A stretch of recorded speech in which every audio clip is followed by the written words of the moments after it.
Welcome back to the White Hart Lounge, episode 4. Hope everybody's keeping well and has had a good week. How have you found the break, guys? Have you enjoyed it? Still been quite a lot of Spurs talk, a lot on social media, a lot coming out through the press. Ange Postecoglou's future is under doubt, serious doubt, as we read yesterday with The Athletic. And look, it was good news for me. This is the sort of information I need to hear. And I'm surprised it hasn't come out sooner, to be honest, because if you look at the season, it has been terrible. Very, very disappointing season. And there's been so many times, I've been calling for Ange to lose the job earlier this season, but he's still here. And with all those defeats and the potential more defeats to come, the Europa League, yes, we're still in it, and there's always a chance. But when you reflect back on this on the season, it's been very disappointing, hasn't it? And even last season, to be honest, at the end was also disappointing. So the reports are coming out that Areola, Silva and Frank are linked to the job. Let's start off with Areola. I think he's doing a fantastic job with Bournemouth. Came in similar time to Ange did at Bournemouth. But what you've seen at Bournemouth is a progression. They haven't got the best players in the world, but they have a system and it works. And he's doing fantastically well with Bournemouth. Now, can he step up and do that at Spurs? That's the question. We don't know until he gets here, if that's the guy we're gonna go for. Now, there's a £10 million release clause, which was reported that it shouldn't be an issue. So yeah, I'm happy with Areola. I mean, I would like Spurs to be really, really ambitious and go for a bigger manager, but it's unlikely. It really is. And I think Areola I'll be happy with. He coaches players, he improves players, plays attacking football. I mean, he'll be good for Solanke. We got a lot out of Solanke last season. The fullbacks stay wide. There's no inverted nonsense. And look, yeah, a good choice if it was him. Silva as well, linked to the job. Now, he was under consideration as well when we were choosing manager before we appointed Postecoglou. So again, a solid manager. I mean, he didn't have a great time at Everton, but he's done really well with Fulham, hasn't he? Really, and they're in for a fighting chance for Europe. They're still in the FA Cup, and it's definitely an option. Does it excite me? Probably not, but you know what you're going to get with Silva. You're going to get a style of play. He's got something about him. He knows how to manage in the Premier League. I think when you're looking who we've got now with Postecoglou, I'd be more than happy to let him go and bring in Silva myself. Thomas Frank as well. Some say that he will never leave Brentford, but I don't believe that. I think if we come in with the right money to Brentford, surely Thomas Frank has some ambition that he wants to go and manage a bigger club and take that next step up and prove himself. And Spurs, that's definitely a step up from Brentford. And look, Brentford, they lose players, but they've got quite good recruitment. And I know they're around mid-table. But look, it's another good option. I know a lot of people like Frank. I like him, what I've seen of him, when he's interviewed, or some of the kind of videos we've seen him behind the scenes motivating the players. He seems tactical. He beats big teams. He has his own system, style of play. Would it be the same at Spurs? I don't know. But yeah, again, a very very good option. Guys, who would you take out the three? Let me know and let me give us your thoughts, basically. Or is there somebody else that you want? There's so many managers that we could choose from. So more news this week about Paratici. That was breaking today, Mal. There's been a lot of reporting that he's going to AC Milan. Then there's a report today that he's back in talks with Spurs. He could be returning to Spurs. I don't know what that means. Does that mean Lange loses his job? Some people really like Paratici. They call him the Don. I wouldn't go that far. I think he did make some good signings when at Spurs, some dud signings, bit of a mix. You know, if you probably weigh up the signings he made to Lange, I think it's probably better. You know, do we, you know, bring him back so they can finish what he started? Look, I don't know. I mean, we definitely need to make some kind of change in that area of recruitment. And I think Paratici is, you know, he's capable. You know, he's got lots of links, many players around the world. You know, we know what he's like. He's always on the phone. What was it? People used to say it's like about 10 deals on the go. And then we end up with one or two of them. I don't know. But look, would I be happy with him coming back? It's better than what we've seen. I think the whole thing kind of needs ripping up anyway. The whole recruitment, what we're trying to do here. There needs to be some clear kind of plan of what Spurs want to achieve. You know, as I said so many times, the wage structure needs to be broken. We need to up that level of play that we can get to help this team out. And it's very important that Spurs do that. Will they do it? I don't know. There's a lot of worry in the fan base that when it comes to the summer and say we let Postecoglou go, there's not going to be a lot of money, and we're going to kind of be scrapping around for, you know, players that have been relegated with their teams, looking for bargains. And if that's going to be the case, it's just same old, same old. Of course, obviously, a better coach coming in will improve. Now, Paratici, I heard, like Xavi, good top manager.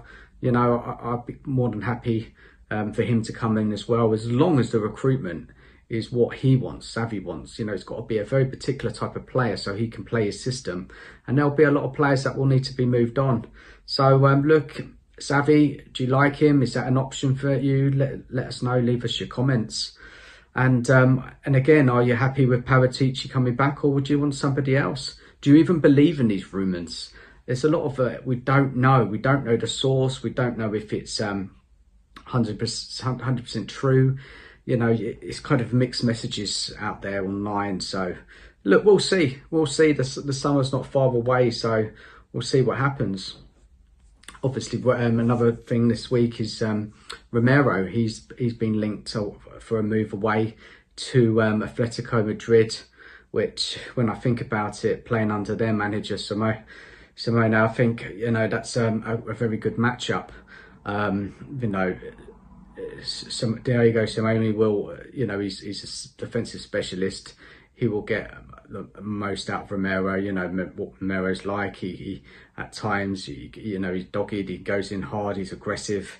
You know, in a defensive system, I think it would suit him, and he can play a bit as well.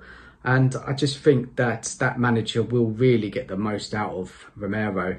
Now, what do I think about Romero? Well, he's been disappointing, hasn't he? And, you know, there has been a lot of injuries. I mean, on his day, he can be fantastic, but he has got quite a few errors in him. We saw it the other day playing against Brazil.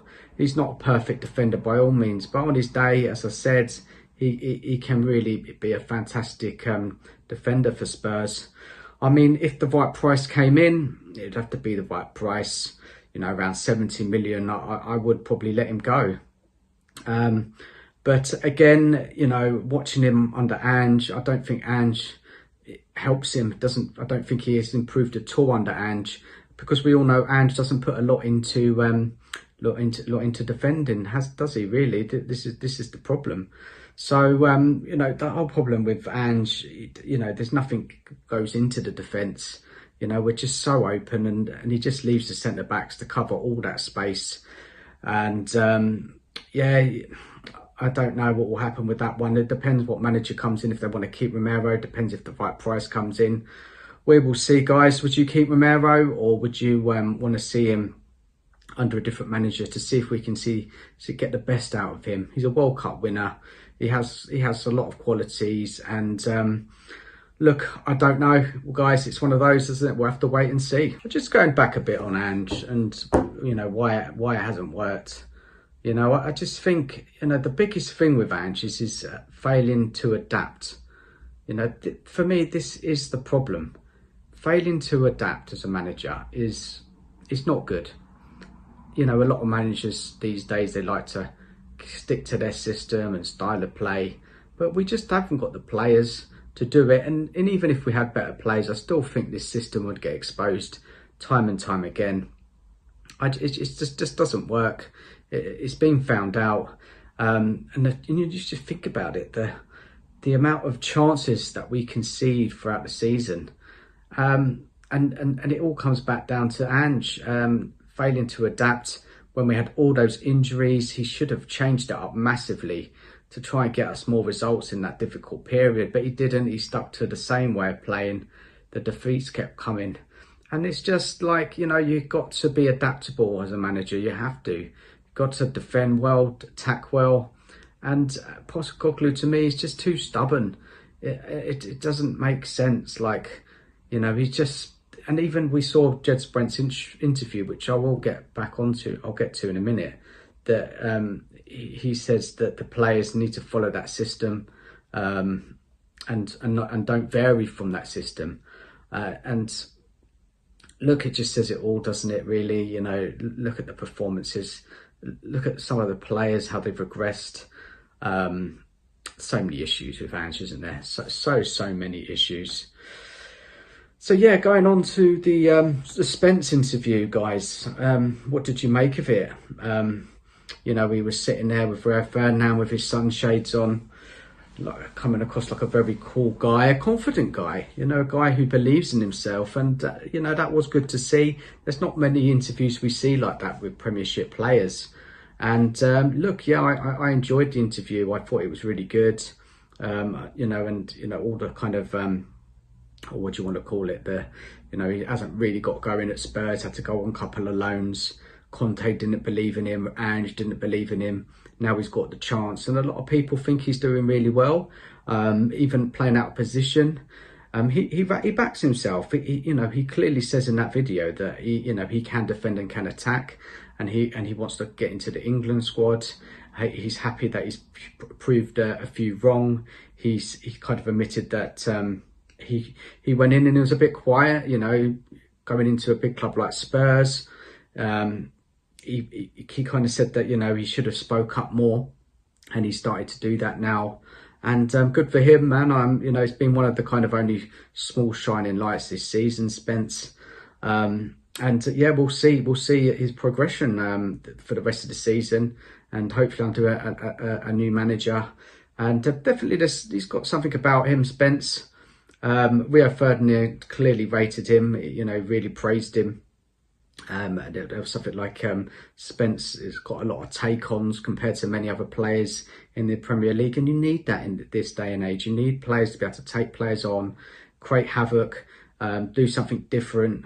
You know, as soon as you take a player on, it just opens up the space, doesn't it? And look, I like Spence, what I've seen of him. Look, he's not perfect, you know, but I mean, he's doing really well, and, you know, let's hope that continues. Guys, what did you think of the Spence interview? Was there anything that stood out for you and what he was talking about? Yeah, just leave us your comments. Let us know what you think. So moving on now. Chelsea coming up next week. There's some news that Palmer might not be fit for the game. What are you thinking about this one? I mean, you know, our record against Chelsea is awful. I don't have a lot of hope in that game, but, you know, when I was thinking about it the other day, it wouldn't put it past Ange to get a result. He gets mad results sometimes. We've seen it against City. He has got it in him to pull out a result out of the bag. Will he against Chelsea next week? Who knows? We don't know. But what I will tell you is that you know, we got that Europa League quarter-final the week after, and Spurs do need to start putting together some kind of performances. You know, we need to start seeing what the team's going to be looking like against Frankfurt. It's got to play the strongest side against Chelsea. It's got to get some rhythm in the side. And Chelsea, away, tough game to kind of test yourself against. And we'll see what happens. Last season, our performance against Chelsea at Stamford Bridge was terrible. You know, I mean, Chelsea had so many injuries that time, and they still beat us fairly straightforwardly. And you know, it just worries me what we're going to look like. You know, we're not playing well. We're not doing great. Our away record's not great at all. You know, there's the record against Chelsea. But you know what I want to see? I want to see commitment from the side. I want them to be fighting for every ball.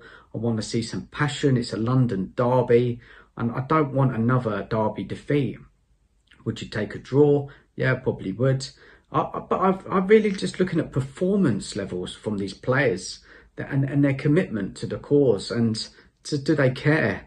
You know, the game against Fulham didn't seem to really care. There was such a lack of drive and motivation to play that game. And we can't. We need to build some momentum. I know I keep saying it, but if we've got any chance against Frankfurt, we need to start playing better. We really do. Anyway, guys, thanks for watching the video. Hope you enjoyed this weekly review. Please like, share and subscribe. Take care of yourselves. And come on, you Spurs.